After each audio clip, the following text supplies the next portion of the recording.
beginning this finale with the best noise. Gotta love it. So, we have 11 more blue coins to collect, and 2 shines. One of them should be obtained by beating the game. I'm not actually entirely sure about this, but I feel like that should be the case. So we have 94 now, it should go up to 95 after this, and then 96 in an area after beating the game. So, unless I'm mistaken, that should be how we complete the game. This is Corona Mountain. This is the level that introduced me to the word Corona. This is how I learned it. I had no idea that the surface of the sun even had a name until this game, and that's whenever I discovered, you know, Corona exists. So, whenever you're drinking the beer branded Corona, it means you're drinking the surface of the sun. Except it's, you know, I'm sure the surface of the sun is a little bit spicier. Just a little bit. This seems to be a level that a lot of people hate for reasons I don't completely understand, because it's kind of difficult, sure, but it's supposed to be, since it's the final level and all. And okay, I'm a little bit tempted to try and wall jump off this wall. I know that touching it doesn't hurt you, but I don't know if you can wall jump off of it. I'll save that for another time, I guess. Whoops. Almost screwed that entirely up. But the game took pity on me. One thing that I would like to try, because people on the Discord mentioned it. Everyone joined the Discord. This is now self-promotion. I heard that one fun challenge for this game, which is something that I've tried to do in Mario 64 before, but try to get as many shines as possible before entering the first level. In Mario 64, I would try to get as many shines as possible before going to the first Bowser stage, which is... I don't know how many it is, but I'm sure it's a lot. I think I've at least gotten around 16 before. So, I would like to attempt to get all of the blue coins in this stage without dying, which means getting most of them with the boat. The boat that I'm staying in the back with and going left to go left and right to go right. It's... I've mentioned it before, I don't think it's a terrible thing. I don't think it's a terrible boat mechanic. It could be a little bit better, but it's still not bad. The main thing about it is, of course, the fact that it's a wooden boat in fiery magma. I mean, it might not be made of wood, but it certainly looks like it's made of wood. They probably could have done that a little bit differently, made it a different color or something, even though... Well, I'm trying to think, what kind of material would this even make sense to be? Because if it was stone or something, stone wouldn't float. Although I guess magma would be denser than water, so maybe it would... I don't know. It doesn't matter. It don't matter none. Okay, that's, how many is that? I have 3, so there should be 7 more around these lava spires. But not the lava spire in Melty Molten Galaxy. That one is much bigger. I know that this might not be the most thrilling thing to watch, but if you know how this boat controls, then this might seem like a feat to you, assuming you're not one of the people who thinks it's pretty easy to control like I do. Hold on a moment.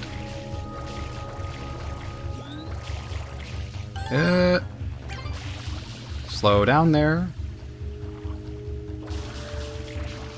Yeah. I'm certainly not missing the boat on this one. No. I think it's magma that's above the ground and lava is what's below it. I'm not positive. I wish that I knew for sure. It might be the other way around. And even still, I'm not really sure which one this would count as. Because a volcano is above the ground, but it's also under the ground at the same time, because it kind of is the ground. Okay. Move this to the right. Be all nice and friendly to this boat. This boat is my companion. It is my faithful steed. Moving on. Boop. Seeing 2 more blue coins. 3, 4... Okay. There are 3. three that I'm seeing in this dreadful-looking location. I was going to say earlier, I think, that this is one of the levels that I really liked to try to draw as a child when I was drawing lots of pictures related to this game. This was kind of the level that most inspired me, actually, as far as its level design. Partly because I like the way that the whole area looks. It's very menacing. It's probably one of the most menacing, fiery lava areas that I've ever seen in the game, to be honest. Because the bottom of it, the lava part of it, is so much brighter than the rest. And also... Okay, that's not what I want to do. That's not quite there. Okay, go back, go back. Yeah, it's really menacing and hellish, but also... I don't know, the level itself is kind of nice and linear, and there's all the platforming at the beginning, and then there's this part that you just have to be careful about. And it's a pretty decent way of ending the level, to have this part where you have to be really careful. Although the real end of the level is those clouds, which I think are actually worse. This might take a long time, but it's relatively easy. Okay, I want to... this could take quite a while. Okay. The thing is, if you want to repeatedly die in this stage to get all these blue coins, you can. I would just rather not, because that's what I do every time. Because while I do enjoy the boat mechanics to a degree, it's definitely easier to not have to worry about it. Or at least it's faster, or it feels faster. Okay, I put myself in a slightly precarious spot here, but this should still be okay. Consider this a tutorial on how to use the boat. And also proof that it is not as bad as it seems like it should be, based on everyone's complaining about it. That is all the blue coins. That is all done. All done! That's something that, my siblings say a lot with their kids. And I'm sure that's the case with a lot of parents. I am not a parent myself, so I would not know. I don't know if I really want to be a parent or not. Kinda depends on how that works out, I suppose. Oh boy. That could have almost been bad, but it wasn't. That went rather gracefully. The water's great, hey, Junior? That's Bowser's voice. He sure is just a pirate. Come on in, Mama Peach. Mama Peach. Mama Luigi! Mama Peach is sitting on a rubber duck. It's great. You again? Don't you ever Humongous rubber ducky. Mario! How dare you disturb my family vacation? Who dares disturb my slumber? Bowser might not be the Cave of Wonders. This is not a particularly wonderful boss fight. And actually, you can skip that little bit at the beginning to make it even easier than it already is. Because Bowser will still be, like, blowing his flames all over the place in directions where they won't hit you. But yeah, ignoring all that, this is a boss fight that is kind of tricky because it's easy for things to hit you, but it's also very short, and that makes it ridiculously easy. So, I don't know, it's sort of a cheap final boss fight, even though there's... the odds of you failing enough times to lose all your lives or something is... wow. I didn't even know it was possible to fall through the cracks. That is a new thing that I just learned. I wasn't expecting to die on this boss, but there you go. There's a first time for everything. I mean, this isn't the first time that I've died on the boss, but it's a little bit shameful for me to even say that. Anyways, there's a lot of things that I'm willing to defend about this game. I think that a lot of things about this game are done quite well. Generally better than Mario 64, in some ways even better than Mario Galaxy. As an example, I think the controls in this game are better than Galaxy. I think Galaxy feels a little bit too weirdly... oh, whoops. Feels too weirdly squishy for my tastes. Which works just fine for the game's purposes, but I'd still, you know, I still think this game feels a lot more solid. That's just one of many things. I mean, I also think it's nicer whenever a game has areas that are decidedly exploration-based and feel alive, which this game definitely has. Whereas with Mario Galaxy, it really just feels like a whole bunch of platforming challenges more than anything. And that makes the game feel a little bit less... I don't know, a little bit more empty. It doesn't feel empty, but that's just a personal thing, I suppose. For the longest time, I thought this bathtub had only 4 things that you had to slam down, because in the opening cutscene, Bowser's head covers up one of them. But no, it's 5. It's like a star. And everyone dies. Except for Peach. She's okay. It's a really stupid final boss fight, which in its own way kind of makes it awesome. I wish that it was something more like the Ultimate Koopa fight in Mario 64, where even though that fight's not very difficult either, it's more climactic. So that's one thing I can say that this game probably should have done better, but oh well. It's not too big of an issue. In the corner it says game over. Mario, was I, No! Just kidding, you were of assistance. You know, because we totally can't fix Flood. Flood isn't a robot or anything. And now that Shine Sprite returns to the Shine Gate. And that one is enough to cause the entire world to glow. And everyone on the whole island comes back for this one occasion. You see some... Looked like there was some yellow birds flying around, or are those red birds? I'm paying more attention to the birds than I am any of the characters down there. So many freaking characters. As they watch pathetically from a distance. Junior, I've got something difficult to tell you about Princess Peach. I know, she's not really my mama. Did he always know that, or did he just discover it? I can't really tell for sure. When I'm bigger...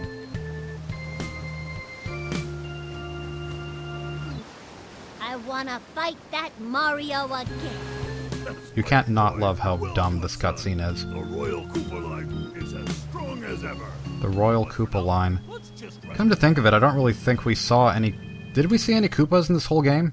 I don't think so. We never saw any Koopa shells as far as I know. Yeah, so...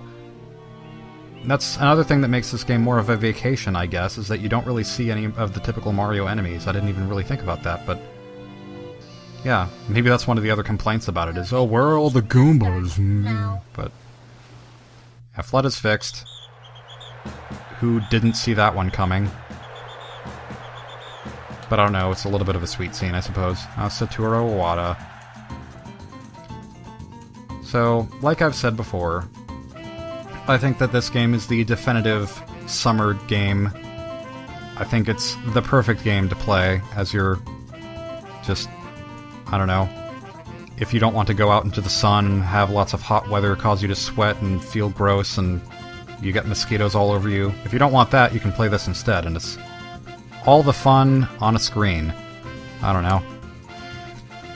If I were to compare this to Mario 64, I would say there are a lot of things that I like better about this game. Some things I don't like as much. I think that it's a little bit nicer in Mario 64 when sometimes you can get shines out of order. I appreciate that Mario 64 has more levels, but also more of them are just a bunch of platforms without really much of a substance to them. And more of the levels in that game are really similar to each other. Even though this one has all the tropical-themed levels, I feel like, in terms of layout, all the levels are more different in this one, somehow.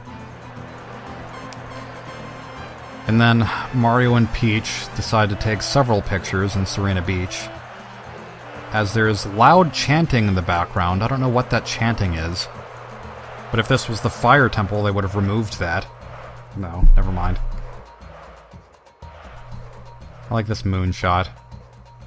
No, not moon as in butt shot. Oh. This stupid picture, it causes so much of a stir in my emotions. Il Piantissimo, and the brush. I don't get it. I really don't. Okay, save. This should go up to 95. Yep, 95. So, I've mentioned before about the whole game theory thing, how game theory should really get onto this and start, like, doing more videos that are about the games themselves and making actual theories that are plausible, but they actually do. MatPat does do stuff like that, and I just haven't been paying attention to it lately. At least I saw the 3-part Undertale Gaster series, which was very much in line with what I was hoping to see, and yeah, that was actually a really fascinating series to watch. I would recommend it if you like Undertale, and if you don't like Undertale, then screw you! No, I'm just kidding. I don't care, it's fine. So, thinking back to this, I think this game controls way better than Mario 64. It's not even a comparison, really. Let's see, you know what? I should just get coins. I have to get 10 coins to go to the airstrip, so I'm gonna go through the sewers to do that. Should be easy enough. I like the worlds in this game better. I think they feel more alive. I think the Piantas can be fun to talk to at times. I don't mind that there are a lot of missions that have to do with coin collecting, because I think that collecting is fun in a collectathon. I don't know. I've more or less said my thoughts in the game at this point. But we pay 10 coins to this guy, who brings us to the airstrip. Don't expect any shanties from the captain. Okay. I know that you're not Cap'n from Animal Crossing, but I went in here with 11 coins, paid 10 of them, now I have 1. And if I wanted to, I could just talk to the same guy and go back to Delfino Plaza without losing any of my coins. And then all of the coins... Oh shoot, you know what? I shouldn't have done that quite yet. I meant to stop and get this blue coin first, but I guess I'll just get it in the meantime. Final blue coin of the game. Hurry up, get it? Sweet. Okay. Like I was saying, what was I even saying? Oh yeah, you can keep all your coins going back and forth between Delfino Plaza and the airstrip, and all of them respawn, so that's how you can get 999 coins.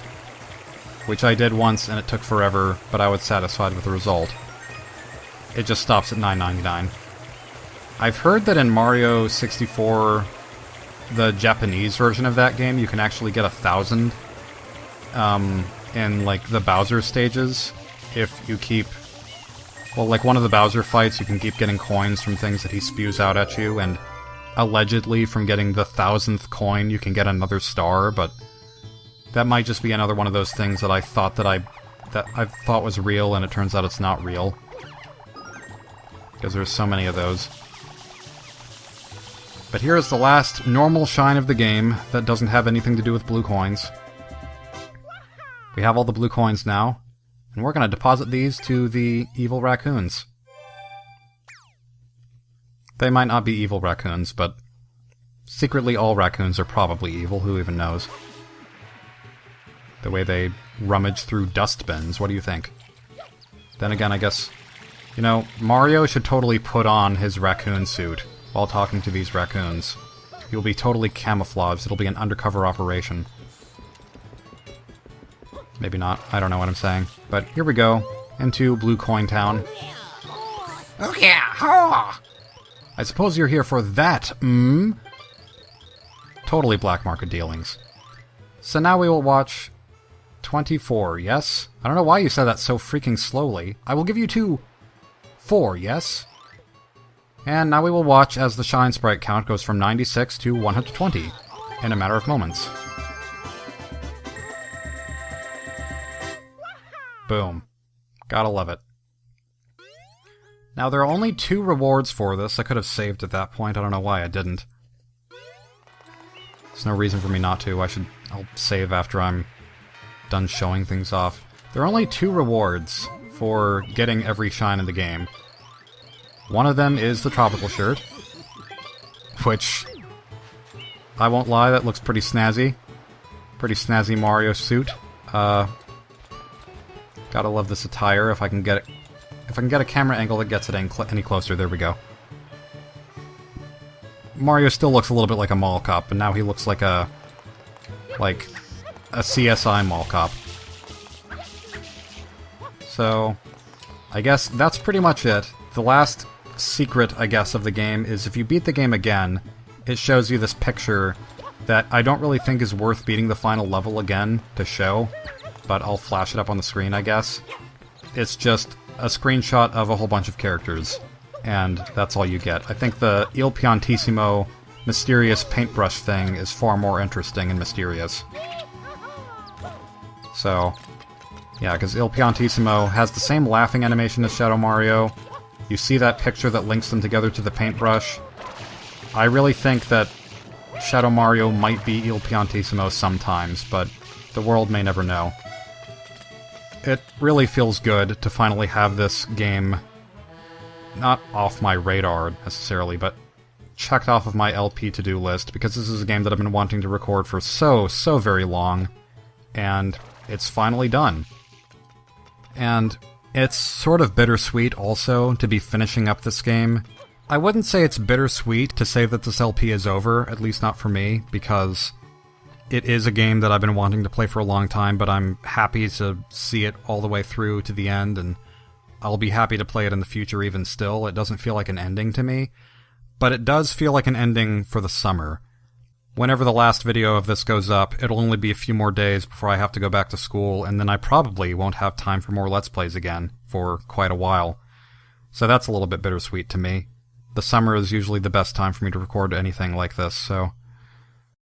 Thank you all, sincerely, for watching this very retrospective series of this game that means quite a lot to me and I have a lot of memories tied to. And I feel like I made some new memories by playing it again.